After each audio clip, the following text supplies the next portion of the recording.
Olá, meus irmãos, bom dia, paz do Senhor. Mais um dia nós aí na Escola Bíblica Dominical para juntos aprendermos a palavra de Deus. Que bênção maravilhosa! Hoje eu tenho a oportunidade de estar aí com vocês, ministrando essa aula. Como vocês podem ver, eu não estou na igreja, estou na minha casa em São José dos Campos.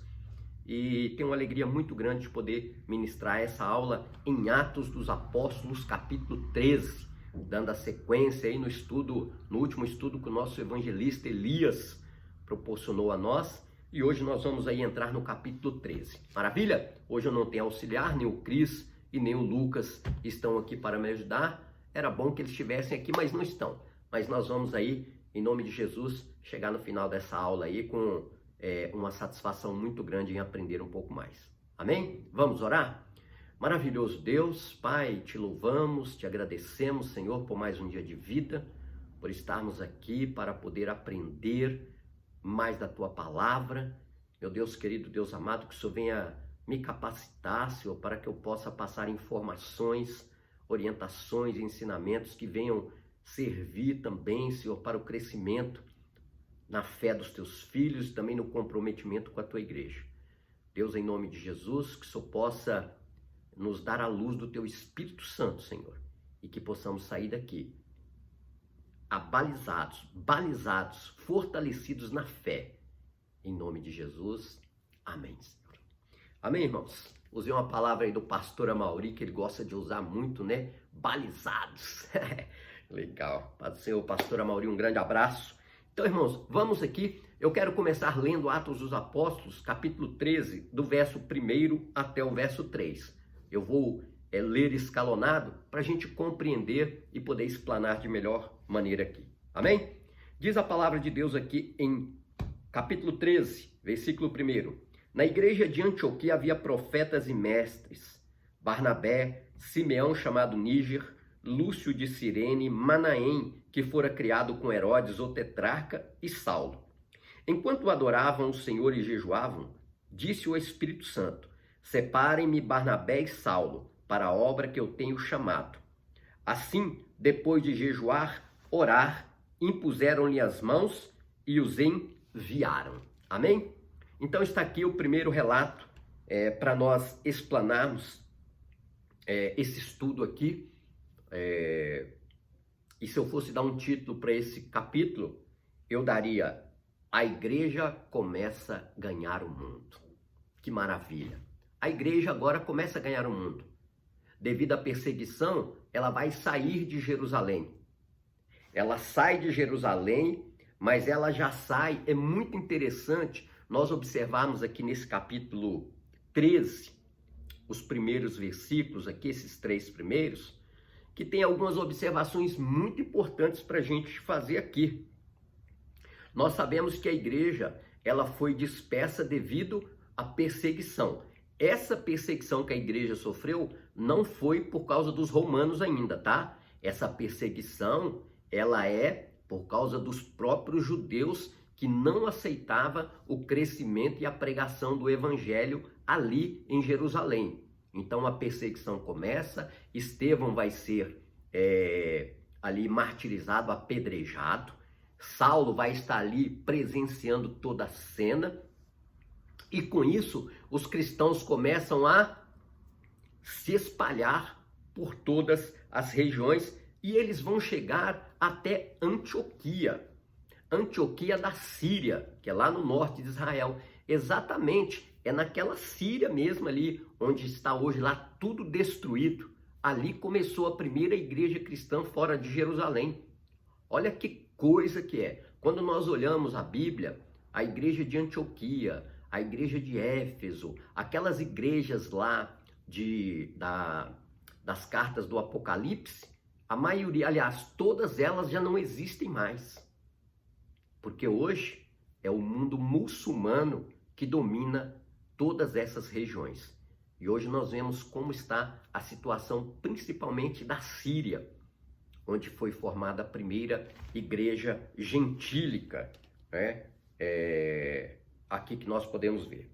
E aqui, irmãos, eu quero chamar a atenção a alguns textos, aliás, algumas observações muito importantes. A primeira é, nessa igreja, uma igreja recém-criada, mas já havia pessoas comprometidas e homens já cheios do Espírito Santo. Olha o que diz aqui a palavra de Deus, né? Ela diz aqui que lá já havia profetas e mestres. Olha o Espírito Santo, como ele já começou a trabalhar numa velocidade muito grande com a igreja. Esses homens aqui, nós vemos que aqui não tem nenhum nome de influência. Vamos dizer assim, eu falo de influência quando nós vamos citar aí os apóstolos. Não tem nenhum apóstolo aqui, nenhum envolvido nessa igreja de Antioquia. Mas nós vemos que lá já tinha homens convertidos e cheios do Espírito Santo. É aqui, olha, a palavra diz que lá já havia profetas e mestres numa igreja recém-criada. Então o Espírito Santo começa a trabalhar de uma maneira muito forte aqui, já em Atos dos Apóstolos, lá na igreja de Antioquia. E a Bíblia diz, irmãos, esse texto aqui, no versículo 2, diz que esses discípulos, eles tinham algumas características que nós precisamos ter. Às vezes nós falamos assim, o Espírito Santo ele não age como ele agia antigamente. Ele não age mesmo, mas não é porque ele perdeu o poder. Ele não age porque a igreja ela não está cumprindo com seu papel da forma que deveria. Olha o que esses homens aqui faziam. Enquanto adoravam o Senhor, jejuavam, disse o Espírito, separe Saulo e Barnabé e Saulo para a obra que eu os tenho chamado. Assim, depois de jejuar e orar. Então, nós vemos aqui 3 características marcantes na vida desse povo aqui, na vida desta igreja de Antioquia. Eles oravam, eles adoravam e eles jejuavam buscando o poder de Deus. E a consequência qual era? O poder de Deus era derramado sobre a vida deles. E aqui com toda a autoridade. Não tem apóstolo aqui. Olha aqui. Eram estes homens que vão impor as mãos sobre Saulo e Paulo, e sobre Saulo e Barnabé, e vão enviar esses homens para pregar o evangelho por toda aquelas regiões ali da Ásia Menor, principalmente. Outro detalhe que nós podemos ver aqui também nesses 3 primeiros versículos é o nome desses profetas, né? Aqui não diz se ele era profeta ou mestre, mas era um dos dois com certeza. O Manaém, olha que interessante essa informação que nós temos aqui. Manaém que fora criado com Herodes o tetrarca. Olha um homem aqui que foi criado dentro do palácio real, junto ali com Herodes. Esse Herodes tetrarca aqui é aquele mesmo Herodes Antipas que mandou executar João Batista a pedido de Salomé. Lembram dele? Está lá relatado nos evangelhos. É o Herodes Antipas, aquele que Jesus chamou ele de raposa. É ele que está aqui, olha. Então, Manaém foi criado, segundo algumas informações que nós temos, em alguns artigos e também em alguns comentários nos próprios rodapés da Bíblia, nós vemos que esse tetrarca aqui era o próprio Herodes Antipas, aquele que mandou executar João Batista, e esse menino aqui, esse homem, Manaém, foi criado ali junto com ele, mas não quis seguir o mesmo caminho do próprio Herodes, que o Herodes Antipas era um homem terrível. Mas o Manaém, ele preferiu seguir a Cristo. Como é bom quando nós escolhemos Cristo em relação ao mundo. Herodes era um mundano, era do mal.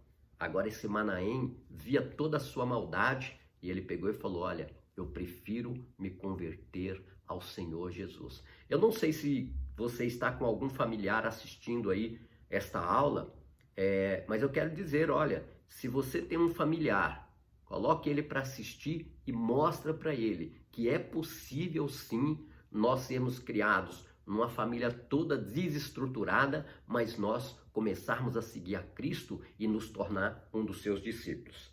Amém? Então, está aí essa informação muito interessante que eu achei relevante observar. Outro detalhe também, tetrarca. Às vezes as pessoas perguntam, né, ou alguém pode estar com essa dúvida, o que é um tetrarca? Por que ele era chamado de tetrarca? Quando o Império Romano ele assume ali a região da Judéia, eles vão colocar quem? Vão colocar Herodes para cuidar daquela região. Esse Herodes é o Herodes o Grande, que era o pai de todos esses outros Herodes aí. Herodes Arquelau, Herodes Antipas, o Filipe. Então, ele tinha 4 filhos. 2 eram Filipe, o Arquelau e esse Herodes Antipas. Então, quando o Herodes o Grande ele morre, ele vai deixar um testamento dividindo todo aquele território ali entre os seus 3 filhos. O 4º filho, que é um Filipe, ele deixou fora, mas ele dividiu em 3. Um pegou uma parte, que é o Herodes Antipas, ele ficou com essa região aí de Jerusalém.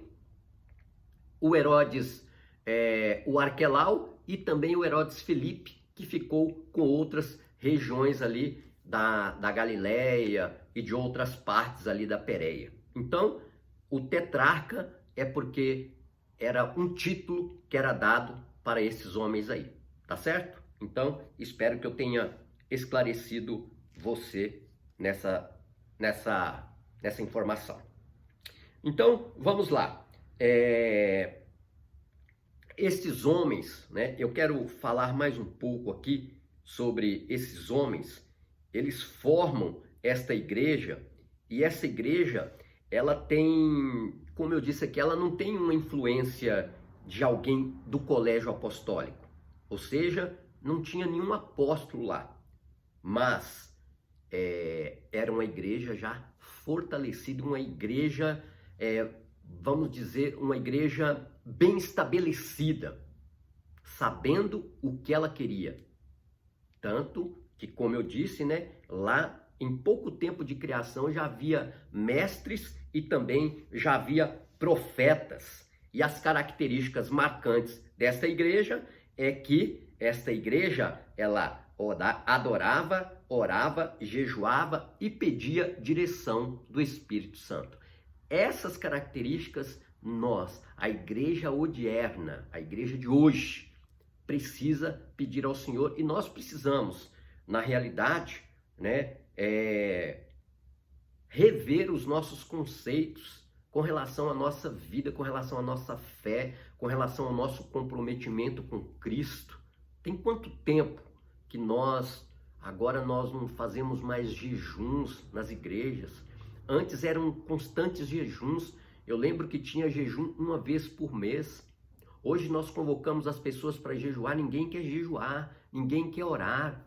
Nós vamos de manhã para a igreja, são algumas pessoas, um grupo muito pequeno que vai jejuar, que vai orar quando é proposto isso. Então a igreja precisa restaurar esse costume que vem lá dos discípulos. Olha aqui, olha, Atos 13. Eles jejuavam, oravam e adoravam a Deus e serviam também.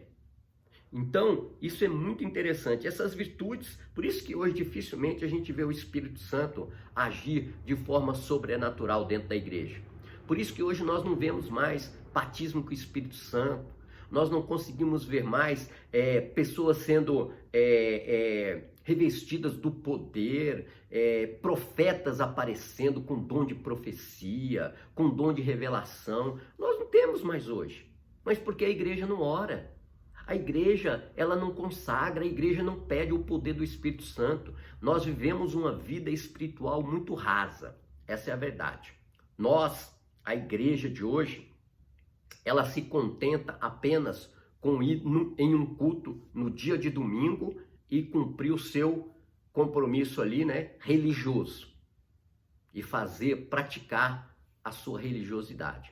Isso não é ser igreja. Se a igreja é aquela que está disposta a trabalhar em prol do evangelho do nosso Senhor Jesus Cristo. Então, a igreja precisa retomar essa cultura, esse costume de praticar as boas obras, né? Que é orar, jejuar, pregar o evangelho, adorar a Deus. Eu sempre falo aqui na igreja, falo, irmãos, o culto, ele não é um serviço a Deus. O culto não é serviço a Deus, pelo menos no meu modo de ver. O culto, ele é um momento de devoção, de adoração, de reconhecimento da grandeza de Deus. Isso, o culto, sim, ele tem essa importância de quê? De ser um momento nosso de comunhão e de adoração. O serviço a Deus já é outra coisa. O serviço a Deus são aqueles que dedicam para que a obra ela não venha a perecer. Vocês já pensaram aí vamos pensar no nosso ministério. É um ministério, vamos dizer assim, pequeno. Nós temos apenas 4 igrejas. E vocês já imaginaram, vocês já pensaram quem será os líderes do nosso ministério no dia de amanhã? Faça essa pergunta aí para você. Quem será os líderes da igreja Voz da Profecia no dia de amanhã? Não podemos dizer, né? Eu espero que seja os nossos filhos, os nossos netos. Espero que sim. Mas, do jeito que as coisas estão indo na sociedade, o evangelho, ele, a cada dia, as pessoas se distanciando dele, que Deus tenha misericórdia de nós. Mas vamos voltar lá para o texto aqui. Agora eu quero sair desse texto. Eu espero que tenha esclarecido alguma coisa aí para você. E tem algumas práticas que a gente ainda continua a usar até hoje, tá? Impor as mãos e enviar as pessoas que estão dispostas a ir para a obra. Mas tem que ser pessoas, irmãos. Nós já tivemos essa experiência, e essa experiência é muito dolorosa, de enviar pessoas, de ordenar pessoas, de colocar a mão nas pessoas, pessoas que muitas vezes não estão ainda preparadas. Mas como a obra ela é necessário pessoas à obra, nós acabamos, sabe, enviando, ordenando, mas muitas vezes nós erramos o nosso alvo. Infelizmente, o Espírito Santo não erra, mas nós erramos porque nós somos falhos, não é verdade? Mas que Deus tenha misericórdia de nós. Então vamos lá dar sequência aqui, né? Nós vemos aqui que eles são enviados pelo Espírito Santo. Olha aí, eles são enviados pelo Espírito Santo. Quando o Espírito Santo envia, não há erro. Eles vão descer a Seleucia e dali navegaram para Chipre. Eles saem lá do norte da Antioquia da Síria, lá em cima, que não sei se você já viu falar nas colinas de Golã, elas pertencem à Síria, e Antioquia está ali naquela região da Síria e vai descer, né? Ela vai, os apóstolos, aqui o Saulo e Barnabé, eles vão descer para Seleucia e dali vão navegar para Chipre. Aí eles já começam a ir para um território completamente distante de Jerusalém. Agora eles estão indo, caindo, como se diz aí, nos braços do mundo gentílico, para poder pregar o evangelho do Senhor Jesus Cristo. E a Bíblia diz aqui no versículo 5, chegando em Salamina, proclamaram a palavra de Deus nas sinagogas judaicas. João estava com eles como auxiliar. Opa, olha que negócio legal aqui que nós vamos ver. Aqui diz que eles pregavam o evangelho nas sinagogas. Então, nós vemos aqui que mesmo ali, olha, nessa região de Salamina, já havia, em Chipre, já havia também sinagogas judaicas. Já haviam judeus vivendo naquelas regiões ali. E eles entram e começam a pregar dentro das sinagogas, cumprindo aquilo que Jesus havia falado. Vocês primeiro vão à casa dos israelitas, né? Vão primeiro aos da casa de Israel. Se eles não aceitar, vocês, ó, sacode a terra do pé e vai embora. E aqui nós vemos uma informação importante. João estava com eles como auxiliar. E essa pergunta eu quero deixar para você. Quem era este homem que está aqui com eles? Este João. Quem era este João relatado aqui no versículo 5? Quem que era esse cooperador de Barnabé e Paulo? Ele era um apóstolo? Era um novo convertido? Um convertido desconhecido? Era parente de alguém? Alguém influente? Quem era esse cooperador do verso 5? Quero deixar isso para você responder aí no nosso chat, como diz o nosso irmão Cristiano. E nessa caminhada deles aqui, iniciando aí já por essas ilhas, né, que eram um aglomerado de ilhas e de territórios gentílicos ali na Ásia Menor, que eles vão chegar numa ilha chamada de Pafos. Outra pergunta que eu quero fazer para você, emenda aí. Essa ilha de Pafos, ela era banhada por qual oceano, qual mar? Fala para mim aí, coloca no chat também. Pafos era banhada por qual mar? E aqui lá em Pafos, eles vão encontrar com um judeu chamado Bar Jesus, que significa filho de Jesus, né? E esse Bar Jesus, ele tinha um outro nome também, Elimas, e diz que ele praticava magia e era falso profeta. Então nós vemos aqui um judeu que conhecia a lei e que se fazia de falso profeta. Nós vemos que os judeus, eles eram ensinados de uma maneira muito incisiva o Pentateuco, ali as leis de Moisés.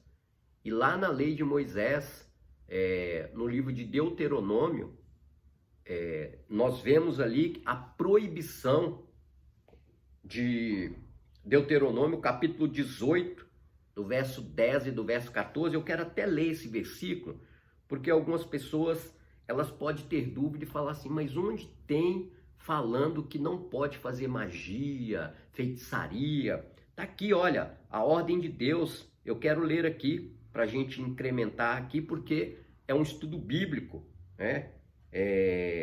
Estudo bíblico, e olha o que diz aqui, e nós precisamos ir na Bíblia, já que é estudo bíblico, né?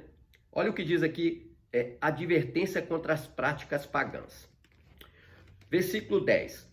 Não permitam que se ache alguém no meio de vocês que queime em sacrifício seu filho ou sua filha. Olha a prática pagã, né? Que pratique adivinhação ou se dedique à magia. Faça presságios ou pratique feitiçaria. Faça encantamentos, que seja médium. Olha aí, para quem acha que o espiritismo é um negócio aí que é legal, é uma religião legal, olha aí, olha, que seja médium, consulte os espíritos ou consulte os mortos.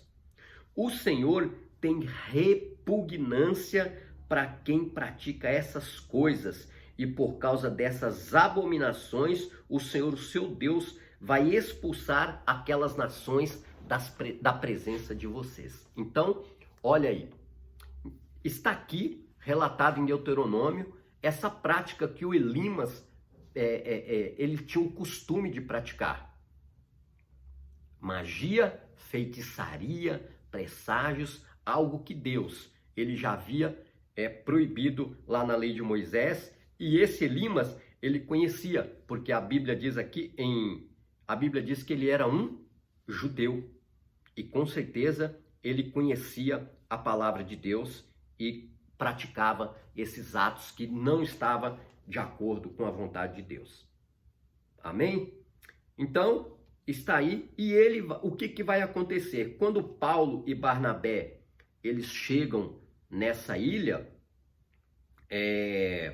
esse Elimas, ele vai contrapor, ele vai, como se diz aqui, ele vai opor de forma muito forte contra Saulo e Barnabé, e ele era uma pessoa muito importante. Ele era assessor do procônsul.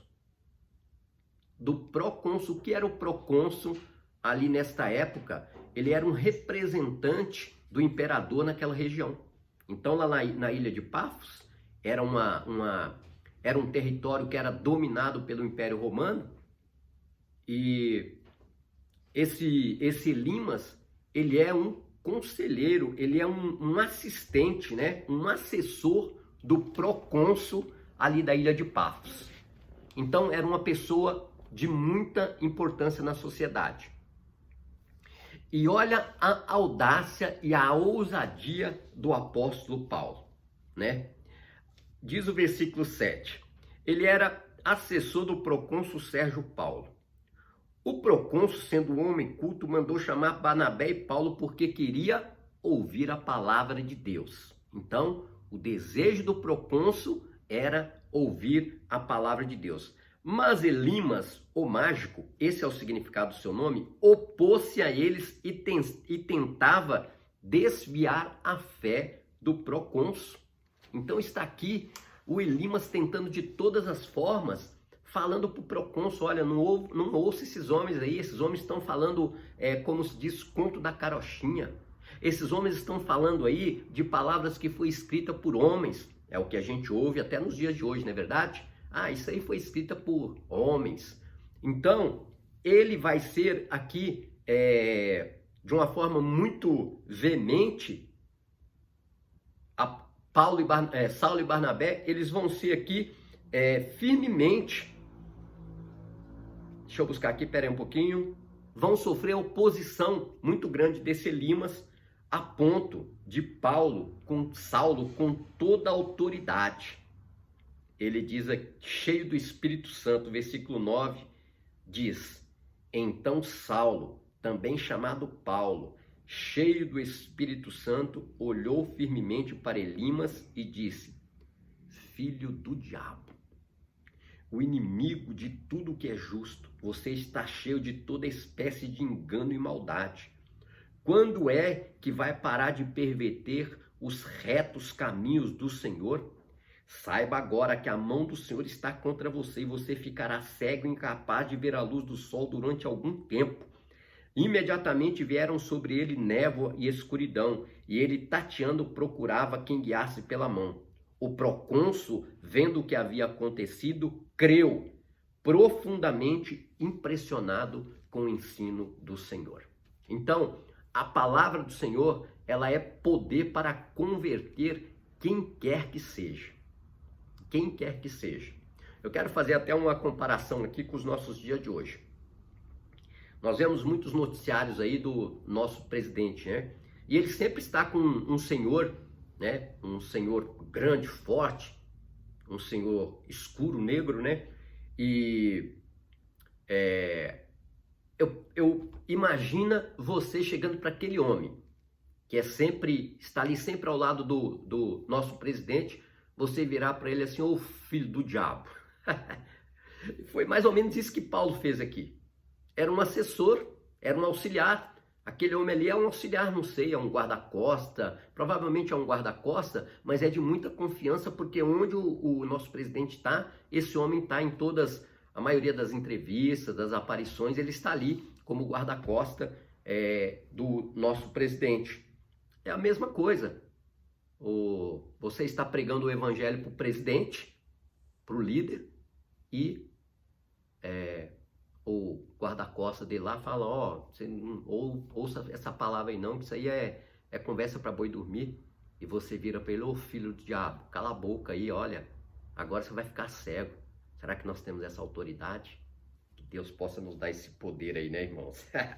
Que coisa maravilhosa. Então, nós vemos aqui que Paulo, ele vai lançar uma palavra de poder, e esse homem vai ficar cego, vai ficar tateando. E com esse ato miraculoso do Espírito Santo que usa Paulo, o que vai acontecer? Vai acontecer uma conversão. O procônsul, ele vai crer profundamente, impressionado com o ensino do Senhor. Verdadeiramente, o ensino do Senhor, ele causa impacto em muitas pessoas, transforma a vida. Transforma a vida. A palavra do Senhor, ela tem o poder para mudar a vida de qualquer pessoa, independente qual seja a sua classe social. Você pode ter a autoridade que for, você pode ter o conhecimento, você pode ser um profissional de ponta, mas quando você tem um encontro com o Senhor Jesus Cristo e com o seu Evangelho, a sua vida muda. Se você roubava, você não rouba mais. Matava, não mata mais. Adulterava, não adultera mais. Mentia, não mente mais. Agora você é um servo do Senhor porque o Espírito Santo, ele habita na sua vida e direciona a sua vida de acordo com a vontade de Deus. Então, isso vai acontecer aqui com este procônsul. Então, para nós parece uma coisa simples, mas foi algo extraordinário. Amém? E aqui no versículo 13, nós vamos encontrar algo, deixa eu ver aqui, versículo 13, nós estamos aqui no versículo 13. Diz aqui que de Pafos, Paulo e seus companheiros navegaram para Perge, na Panfilha. João os deixou ali e voltou para Jerusalém. Olha aí, gente, que coisa. Vocês estão achando que existe rixazinha só nos dias de hoje? Naquele tempo já tinha também. Nós vemos aqui que eles saem de Pafos, mas quando eles chegam ali a Perge, na Panfilha, João, que é aquele João que eu perguntei para vocês, quem que é esse João? Qual a importância dele, se ele era alguém importante ou não sei se alguém já respondeu. João os deixou e ali voltou para Jerusalém, abandonou a missão e voltou para Jerusalém. Então, por que isso vem acontecer? Nós vemos lá em Atos dos Apóstolos, capítulo 15, no verso 36 a 41. A resposta nós encontramos lá. Vamos até ler, vou ter que entrar numa próxima aula de alguém aí para mim dar a explicação desse versículo aqui, João os abandonou. Por que ele os abandonou? Vamos ver aqui o que diz Atos dos Apóstolos, capítulo 15, verso 36, diz o seguinte: Algum tempo depois, Paulo disse a Barnabé: voltemos para visitar os irmãos de todas as cidades onde pregamos a palavra do Senhor, para ver como estão indo. Olha que coisa interessante. Paulo, preocupado com a igreja, ele chama o Barnabé e os seus companheiros para voltar, como diz lá no versículo. E Barnabé queria levar João. Eu não vou falar aqui a continuação para você não matar a charada aí, tá bom? Barnabé queria levar João, mas Paulo não achava prudente levá-lo, pois ele, abandonando-os na Panfilha, não permanecera com eles no trabalho. Tiveram um desentendimento tão sério que se separaram. Barnabé, levando consigo João, navegou para Chipre, mas Paulo escolheu Silas e partiu encomendado pelos irmãos na graça do Senhor. E aqui passou então pela Síria, pela Cilícia, fortalecendo as igrejas. Olha o trabalho do apostolado, como era tremendo. Paulo não brincava em serviço. Paulo não brincava em serviço. Olha, quer trabalhar comigo? Tem que ser gente séria. Irmãos, igreja é coisa séria. Nós não podemos levar a igreja de qualquer maneira, como muitas pessoas levam. Teve uma vez que eu estava numa reunião, eu até falei isso com os irmãos, né?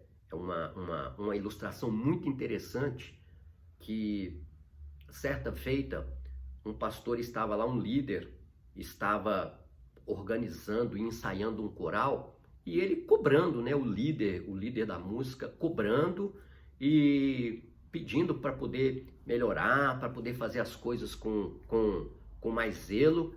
E uma das pessoas levantou a mão e falou assim: ô pastor, o senhor tem que entender que nós somos voluntários. Nós somos voluntários. O pastor pegou e falou assim: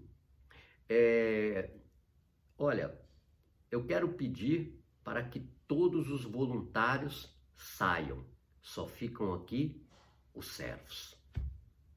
Coisa tremenda, né? Voluntário é aquele que trabalha, mas ele trabalha quando quer, o dia que quer, a hora que quer, da forma que ele quer. É claro que muitas organizações que têm os voluntários, eles trabalham com seriedade. Não estou falando que o voluntariado é todo bagunçado, não é isso. Só que o voluntário, ele vai servir algo que muitas vezes ele faz da forma que ele quer e no dia que ele quer. Agora, servir ao Senhor Jesus, quando nós estamos na obra do Senhor, nós temos o quê? Nós temos que ter compromisso, comprometimento com a obra do Senhor, porque a obra do Senhor, ela custou um sangue muito precioso, que foi o sangue do nosso Senhor Jesus Cristo, e Paulo tinha essa consciência. Quando, aqui no versículo 13 que eu li, quando João os deixa e depois Barnabé quer pegar ele de novo para levar, Paulo falou: não quero esse rapaz aí comigo não. Eu quero comigo camarada que abraça a obra e não tira a mão do arado. Então, aqui vai acontecer essa discussão e lá na frente nós vamos ver que Paulo e Barnabé acabam se separando. E aqui, dando a continuação aqui, eles vão entrar, no versículo 14, diz que eles entram no sábado, entram na sinagoga e eles se assentam na sinagoga. Entra lá como se fosse na igreja hoje. E fica lá como quem não quer nada, quer só ouvir a palavra. E aí o que vai acontecer? Depois da leitura da lei dos profetas, no versículo 15, os chefes da sinagoga lhe mandaram dizer: irmãos, se vocês têm uma mensagem de encorajamento para o povo, falem. Olha aí a oportunidade para o apóstolo Paulo dentro da sinagoga. Imagina que ele vai perder. Deixa eu fazer um comentário aqui com vocês. Uma vez eu fui numa igreja, congregação cristã, e eu fui com a minha cunhada, ela me convidou para ir, vamos lá comigo, vamos comigo. Aí, tanto insistiu, eu fui lá participar de um culto com ela.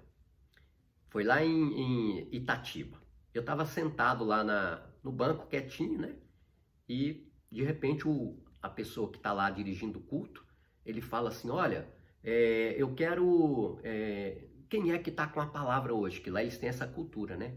De quem está com a palavra, para quem quer a palavra hoje. Não é, por exemplo, não é preparado igual nós, não é escalado, por exemplo, olha, domingo você prega, daqui a 15 dias você que prega. Nós temos a escala de pregações para que cada ministro ele possa se preparar e trazer uma mensagem de ensinamento, uma mensagem de exortação, de consolo, embasada na palavra de Deus. Mas lá não, lá eles fazem assim. Nossa, o cara perguntava tanto que quase que eu levanto, quase que eu faço igual o Paulo aqui, quase que eu levanto e falo: a palavra está comigo aqui. Mas aí eu peguei e tive que me conter. O desejo era tanto de levantar ali, pregar a palavra de Deus dentro da congregação, mas eu acabei me retendo ali e ficando em paz. Então, Paulo, ele não perdeu essa oportunidade. E agora, ele vai fazer o quê? Ele vai fazer o seu primeiro sermão, o seu primeiro grande sermão. Está dentro de uma sinagoga e é o primeiro sermão relatado aqui na Bíblia que o apóstolo Paulo faz. E diz, ele levanta e diz: ouça-me, israelitas e gentios tementes a Deus. O Deus do povo de Israel escolheu nossos antepassados e exaltou o povo durante a permanência no Egito. Com grande poder os fez sair daquele país. Então Paulo vai fazer vai refrescar a memória daqueles judeus que estavam ali vivendo uma vida religiosa, uma vida, vamos dizer assim, meia fechada para o evangelho. Paulo vai abrir a mente deles, contando toda a história dos seus antepassados. Vai falar como Deus destruiu as 7 nações de Canaã e deu a terra como herança ao seu povo. O versículo 20, ele diz aqui, olha, tudo isso levou cerca de 450 anos. Depois disso ele levantou juízes até o profeta Samuel. Então o povo pediu um rei, deu o rei Saul, filho de Quis, da tribo de Benjamim, reinou 40 anos. Então, aqui nós vemos o grande sermão. Para adiantar um pouco, eu quero correr um pouco aqui com a aula, porque esse sermão aqui, ele é Paulo pregando para aqueles judeus e também gentios que estavam dentro da sinagoga. Na sinagoga não é igual no templo. No templo de Jerusalém, tinha uma parte que os gentios não entravam no templo de Jerusalém. Era somente convertidos ao judaísmo.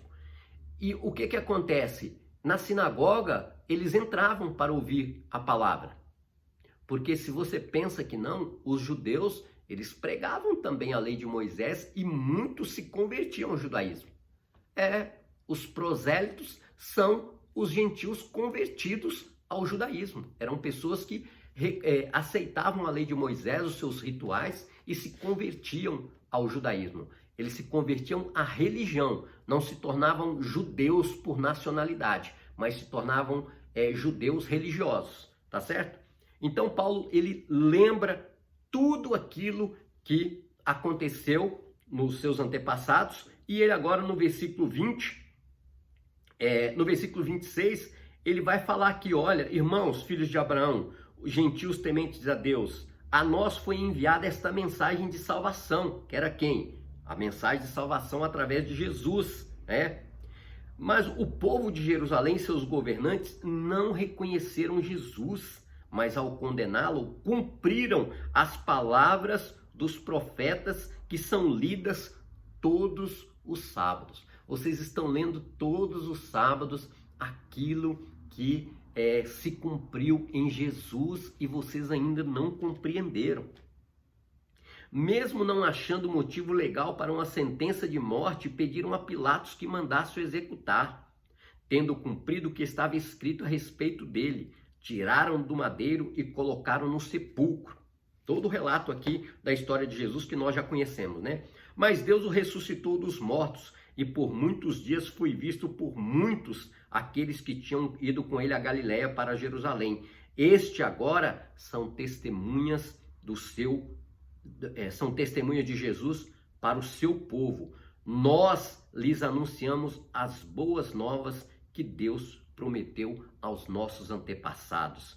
Ele cumpriu para nós, seus filhos, ressuscitando Jesus, como está escrito no Salmo 2. Ele ainda fala do Salmo 2 ainda, olha, tu és o meu filho e hoje te gerei. Verdadeiramente, Jesus ressuscitou, Deus ressuscitou dos mortos, para que nunca entrasse em decomposição, e é declarado nestas palavras: eu dou a vocês as santas e fiéis bênçãos prometidas a Davi. Então, está aqui Paulo fazendo o seu grande sermão para aqueles homens, tanto judeus como gentios, dentro da sinagoga. E o interessante disso é que ele fala também que Jesus, ele proclama o perdão dos pecados, né? Mediante o quê? Mediante ao nome de Jesus. Portanto, meus irmãos, quero que saibam que mediante Jesus é proclamado o perdão dos pecados a vocês. Eles estavam acostumados a fazer o quê? A fazer os seus sacrifícios anuais para receber o perdão dos pecados. Mas agora, o apóstolo Paulo, ele fala que, olha, mediante Jesus, não é mais através do sacrifício que vocês estão acostumados. é mediante a Jesus, a quem está falando lá nas Escrituras, que através dele os pecados seriam perdoados. E aqui no versículo 38, no versículo 39, ele complementa: por meio dele, todo aquele que crê é justificado de todas as coisas das quais não podiam ser justificadas pela lei de Moisés. Cuidem para que não aconteça o que disseram aos profetas. Ele faz uma menção aqui também a respeito essa passagem aqui de Abacuque também, né? Olhem, escarnecedores, admiram-se e pereçam, pois nos dias de vocês farei algo que vocês jamais creriam se a vocês fosse contado. Isaías e Abacuque tem essa palavra aqui também. Então, está aqui Paulo pregando com toda a autoridade dentro de uma sinagoga judaica. E quando Paulo e Barnabé eles vão sair da sinagoga, o que vai acontecer? O povo ficou admirado e o povo volta a falar. Ele pede para que eles voltem a falar no próximo sábado. Olha, nós queremos ouvir novamente a palavra na nossa próxima reunião aqui na sinagoga. E essas palavras, a pregação de Paulo vai percorrer por toda a região e no próximo sábado muitas pessoas vão estar ali orando, vão estar ali ouvindo a mensagem de Paulo. E olha aqui o que vai dizer o versículo 43, antes de chegar nessa passagem. Despedida a congregação, muitos dos judeus estrangeiros piedosos convertidos ao judaísmo seguiram Paulo e Barnabé. Estes conversavam com eles, recomendando-lhes que continuasse na graça de Deus. No sábado seguinte, quase toda a cidade reuniu para ouvir a palavra do Senhor. Olha que coisa extraordinária, né? A palavra de Deus podendo ser pregada e anunciada para uma cidade quase toda. É só pelo poder do Espírito Santo que essas coisas acontecem. Hoje, como eu disse, né, infelizmente está muito difícil a gente ver isso, mas no tempo dos apóstolos isso era muito comum, porque a dedicação ali era muito grande em prol da causa do Senhor. E aí, nós vamos aqui ver que quando os judeus eles veem a multidão, eles vão ficar furiosos, vão ficar com inveja. Por quê? Porque eles pregavam na sinagoga, nada acontecia. Por quê? Porque eram apenas rituais religiosos. Era um ritual, vamos dizer assim, era uma coisa muito fria e muito metódica, e tudo apenas para cumprir algo que não estava no coração deles. Então eles ficam com inveja, porque chega duas pessoas de fora, Paulo e Barnabé, começa a pregar, a cidade toda quer ouvir eles. Ou quem dera, né, nós pudéssemos pregar e essa multidão poder ouvir a palavra de Deus. Mas para isso nós precisamos fazer igual eles, ir e pregar corajosamente. Então os judeus vão ficar cheios de inveja, blasfemando, como diz o versículo 45, contradiziam o que Paulo estava dizendo. Então Paulo e Barnabé responderam corajosamente: era necessário primeiro anunciar a vocês a palavra de Deus. Uma vez que vocês rejeitam e não se julgam dignos da vida eterna, agora nos voltamos para o gentil, pois assim o Senhor nos ordenou. Eu fiz de você luz para os gentios, para que você leve salvação até os confins da terra. No frigir dos ovos aqui, ô judeus, vocês não querem ouvir nós não, né? Barnabé, bora aí, meu filho, vamos embora, vamos puxar o carro, bate seu pé no meu aí, ô Barnabé, não vamos deixar nem a poeira, nem a areia, nem a poeira aqui desse lugar nos nossos pés, porque o Senhor Jesus Cristo, ele já ensinou isso para nós. Ele ensinou para Pedro, para os apóstolos, e nós aprendemos, né? Já que Paulo e Barnabé eles não tinham estado com Jesus, mas com certeza eles foram ensinados pelos apóstolos, principalmente por Pedro ali, né? As palavras de Jesus, e Jesus já havia falado, olha, se alguém não receber vocês, bata o pé aí, tire até a poeira do pé de vocês e deixa ela lá na casa e pega a bênção de novo para vocês. Então eles vão fazer isso e vão sair alegre, e os gentios vão se alegrar e vão bendizer a palavra do Senhor, e creram todos os que haviam sido designados para a vida eterna. Meus irmãos, tem pessoas designadas para a vida eterna. Sabe quais são? Aquelas que reconhecem Jesus e mantêm a sua firmeza nele até o final. Esses homens aceitam Jesus e a partir de agora eles são designados para a vida eterna. Será que nós somos designados para a vida eterna? Claro que somos. Glória a Deus que nós temos Jesus na nossa vida e vamos em frente aí com a nossa jornada de fé. Amém? Então, mas ainda vai ter uma oposição também ferrenha aqui na saída deles. Olha aqui, a palavra de Deus, versículo 49. A palavra de Deus se espalhava por toda a região. E vai acontecer mais um levante. Olha aqui o versículo 50. Mas os judeus incitaram as mulheres religiosas de elevada posição e os principais da cidade, e provocando a perseguição contra Paulo e Barnabé, o expulsaram do seu território. Estes sacudiram pó dos seus pés em protesto contra eles e foram para Icônio. Os discípulos continuavam cheios de alegria no Espírito Santo. Irmãos, olha que coisa interessante aqui. Os judeus, como eles não tinham autoridade ali naquela localidade, pelo menos esses principais aqui da sinagoga, aqueles que ficaram com inveja de Paulo e Barnabé, eles vão lá e vão pedir uma audiência e vão incitar as mulheres que eram judias e tinha alta posição na sociedade, juntamente com os líderes daquela localidade. Eles vão ir para cima de Paulo e Barnabé e vão expulsá-los da sua cidade. Olha, sai fora daqui que nós não queremos saber do evangelho do Senhor Jesus. Então, ficou a palavra para aqueles que aceitaram. Muitos naquela cidade, muitos reconheceram Jesus como Salvador e com certeza foram salvos.